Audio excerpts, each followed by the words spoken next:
In Ignite, we have an AI agent going through contract documents to extract the key terms, such as expiration date, payment terms, and so on, making it super efficient to have those data points available for the AI.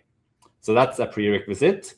And then I will go into Ask Ignite, which is the chat interface on top of the data.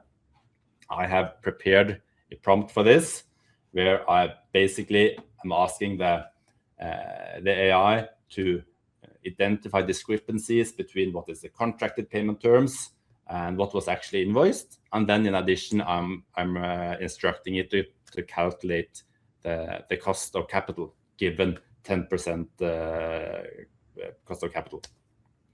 So what's happening now? Basically the same task that you would do yourself, retrieving the different data, the contract data, the spend data. And one central principle we have in Ignite when it comes to using AI is that we want to make it transparent. So here we see that it explicitly provides the formula it's going to use when calculating the capital cost.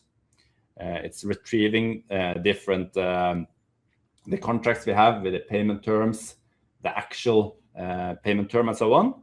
And then let's see if we get a result there. Yeah, identified 3 contracts where we are paying earlier than what was contracted.